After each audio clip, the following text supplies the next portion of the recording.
23শে June Awami লীগের প্রতিষ্ঠাবার্ষিকী ঘিরে অপপ্রচারের আশঙ্কা, সতর্ক থাকার আহ্বান প্রতিমন্ত্রীর। মাদক আইনের খসড়ায় বড় ফাঁক, গডফাদার শনাক্ত ও অর্থ অনুসন্ধানে বাধ্যবাধকতা নেই। কাঁঠাল হবে দেশের শক্তিশালী রপ্তানি পণ্য, আশা কৃষিমন্ত্রীর। 20 জুলাই এসএসসি পরীক্ষার ফলাফল ঘোষণা। ঝিনাইদহে দুর্নীতিবিরোধী বিতর্ক প্রতিযোগিতা অনুষ্ঠিত। ঝিনাইদহে 2,58,000 শিশুকে ভিটামিন A+ ক্যাপসুল খাওয়ানো হবে।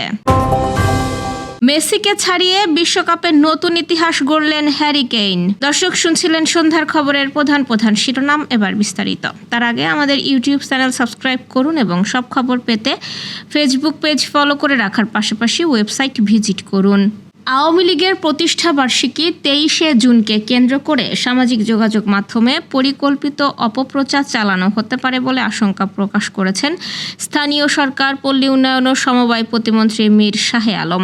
তিনি বলেন, একটি মহল বিভ্রান্তিকর তথ্য ছড়িয়ে জনগণের দৃষ্টি ভিন্ন খাতে প্রবাহিত করার চেষ্টা করছে, যার উদ্দেশ্য রাজনৈতিকভাবে অস্থিরতা তৈরি করা। বগুড়ায় শহীদ জিয়াউর রহমান শিশু হাসপাতালের বহির্বিভাগ ও আন্তঃবিভাগ কার্যক্রম উদ্বোধন অনুষ্ঠানে প্রধান অতিথির বক্তব্যে তিনি এসব কথা বলেন।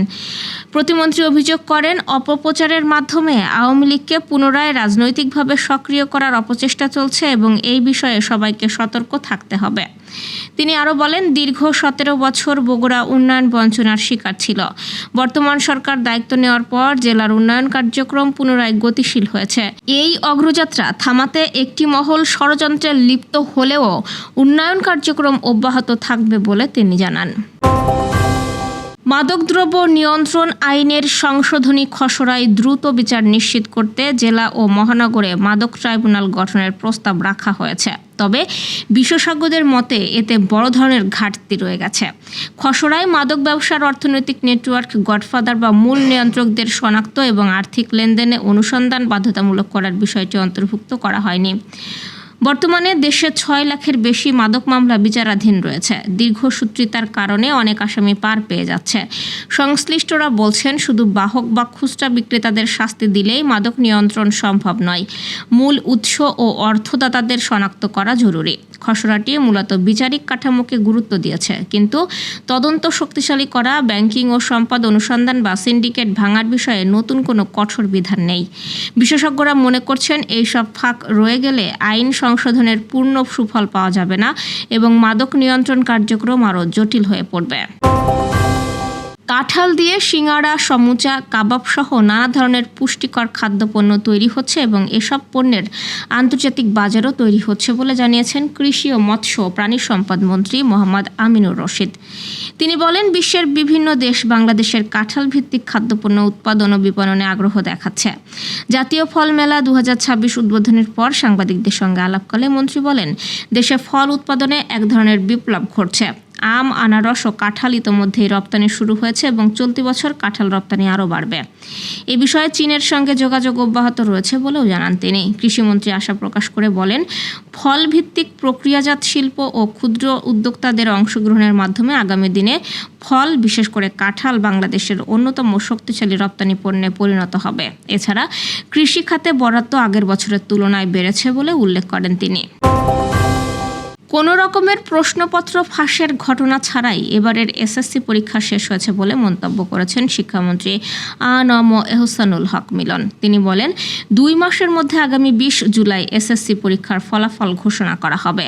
আজ প্রাথমিক বিদ্যালয়ে গোল্ড কাপ ফুটবল টুর্নামেন্ট নিয়ে ব্রিফিংয়ে এসব কথা বলেন তিনি। একই অনুষ্ঠানে প্রধানমন্ত্রীর শিক্ষা উপদেষ্টা মাহাদি আমিন বলেন, শহর এবং গ্রামের শিক্ষার মধ্যে বৈষম্য কমিয়ে আনতে শিক্ষা ব্যবস্থায় পরিবর্তন আনতে চায় সরকার। মূল শিক্ষার বাইরে শিক্ষার্থীদের জন্য খেলাধুলা সহ সৃজনশীল শিক্ষার দিকে সরকার এগোচ্ছে বলেও জানান তিনি। শিক্ষা উপদেষ্টা আরও বলেন, প্রাথমিক শিক্ষায় ক্রীড়া এবং সংস্কৃতি শিক্ষাকে বাধ্যতামূলক করা হচ্ছে। দুর্নীতির বিরুদ্ধে তারুণ্যের একতা গড়বে আগামীর শুদ্ধতা। এই স্লোগানে ঝিনাইদহে দুর্নীতি বিরোধী বিতর্ক প্রতিযোগিতা অনুষ্ঠিত হয়েছে। আজ ঝিনাইদহের মুক্তিযোদ্ধা মশিউর রহমান ডিগ্রি কলেজে এই প্রতিযোগিতা আয়োজন করে জেলা দুর্নীতি প্রতিরোধ কমিটি। অভাব নয়, সীমাহীন লোভ ও হীন মানসিকতাই দুর্নীতির প্রধান কারণ শীর্ষকে এই বিতর্ক প্রতিযোগিতায় অংশ নেয় ঝিনাইদহ সদর উপজেলার 4টি বিদ্যালয়ের বিতার্কিকরা। প্রতিযোগিতায় বারেকালী মাধ্যমিক বিদ্যালয় চ্যাম্পিয়ন এবং MK মাধ্যমিক বিদ্যালয় রানার আপ হয়। শেষে তাদের মাঝে ট্রফি তুলে দেন অতিথিবৃন্দ। সে সময় সরকারি নুরুন্নাহার মহিলা কলেজের সাবেক অধ্যক্ষ প্রফেসর রুহুল আমিন, মুক্তিযোদ্ধা মশিউর রহমান ডিগ্রি কলেজের অধ্যক্ষ কামরুন নাহার লিজি, দুপ্রক জেলা শাখার সাধারণ সম্পাদক বাবলু কুন্ডু সহ অন্যরা উপস্থিত ছিলেন। আয়োজনের মাধ্যমে শিক্ষার্থীদের মধ্যে দুর্নীতিবিরোধী চেতনা আরও জোরদার হবে এবং ভবিষ্যৎ নেতৃত্ব হবে দায়িত্ববান ও নীতিবান বলে মনে করছেন আয়োজকরা। ঝিনাইদহে জাতীয় ভিটামিন A+ ক্যাম্পেইন উপলক্ষে সাংবাদিক ওরিয়েন্টেশন অনুষ্ঠিত হয়েছে। আজ সিভিল সার্জন ডাক্তার কামরুজ্জামানের সভাপতিত্বে তার কার্যালয়ে এই ওরিয়েন্টেশনে উপস্থিত ছিলেন সিনিয়র স্বাস্থ্য শিক্ষা অফিসার রাজু আহমেদ, ঝিনাইদহ প্রেস ক্লাবের সাধারণ সম্পাদক আমিনুল ইসলাম লিটন ও টেলিভিশন সাংবাদিক ফোরামের সাধারণ সম্পাদক রাজীব হাসান সহ বিভিন্ন মিডিয়ার কর্মীরা। শিশুদের A+ ক্যাম্পেইন সেবা বিষয়ে সিভিল সার্জন জানান, জেলার 6টি উপজেলা ও পৌরসভাতে 6 থেকে 11 মাস বয়সী শিশুর লক্ষ্যমাত্রা ধরা হয়েছে 30,100 এবং 12 থেকে 59 মাস বয়সী শিশু রয়েছে 2,27,900 জন। জেলাতে মোট 2,58,000 শিশুর মধ্যে ভিটামিন A+ এর নীল ও লাল রঙের ক্যাপসুল খাওয়ানো হবে। এই উপলক্ষে স্বাস্থ্য বিভাগ ও জেলা প্রশাসনের পক্ষ থেকে মাইকিং, লিফলেট বিতরণ এবং অন্যান্যভাবে প্রচারণা চালিয়ে যাচ্ছে এই ভিটামিনের বাইরে যাতে কেউ না থাকে। আগামী 28 তারিখে জেলার 205টি স্থায়ী অস্থায়ী কেন্দ্রে এই সেবা প্রদান করা হবে।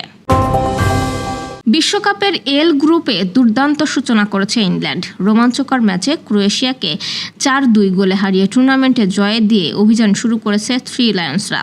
ম্যাচের শুরু থেকেই শেষ পর্যন্ত দাপট দেখায় ইংলিশরা। ম্যাচের শুরুতে লুকা মদ্রিচের ফাউলে পেনাল্টি পায় ইংল্যান্ড। প্রথম শটে ক্রোয়েশিয়ার গোলরক্ষক লিভাকোভিচ সেভ করলেও VAR দেখে আবার শট নেওয়ার সুযোগ পান হ্যারি কেইন। দ্বিতীয় সুযোগে আর ভুল করেননি ইংল্যান্ড অধিনায়ক। 12 মিনিটেই দলকে এগিয়ে দেন তিনি। এই গোলের মাধ্যমে বিশ্বকাপে পেনাল্টি থেকে কেইনের গোল সংখ্যা দাঁড়ায় 5, যা বিশ্বকাপ ইতিহাসে সর্বোচ্চ। এই রেকর্ড গড়ার পথে তিনি লিওনেল মেসি সহ ইউসেবিও, গ্যাব্রিয়েল বাতিস্তোত্তা ও রব রেনসেন ব্রিঙ্কেকে ছাড়িয়ে যান, যাদের প্রত্যেকের ছিল 4টি করে পেনাল্টি গোল। শুধু তাই নয়, এই ম্যাচে দ্বিতীয় গোল করে নিজের ফর্ম আরও ঝলমলে করেন কেইন। এর মাধ্যমে ডেভিড বেকহ্যামের পর দ্বিতীয় ইংল্যান্ড ফুটবলার হিসেবে 3টি ভিন্ন বিশ্বকাপে গোল করার কীর্তিও গড়েন তিনি। ম্যাচে ইংল্যান্ডের জয় আরও বড় করে তোলে জুড বেলিংহাম ও মার্কাস রাশফোর্ডের গোল। বেলিংহাম দারুণ এক আক্রমণ থেকে গোল করেন, আর রাশফোর্ড বদলি নেমে শেষ দিকে চতুর্থ গোলটি যোগ করেন। এই জয়ের মাধ্যমে শুধু ক্রোয়েশিয়ার বিপক্ষে 2018 বিশ্বকাপ সেমিফাইনালের হারই যেন প্রতিশোধ নিল ইংল্যান্ড। একই সঙ্গে এল গ্রুপ পয়েন্টে টেবিলের শীর্ষে উঠে গেছে তারা। দর্শক, এই ছিল সন্ধ্যার আয়োজন। রাতের খবর দেখার আমন্ত্রণ রইল। এতক্ষণ সাথে থাকার জন্য ধন্যবাদ।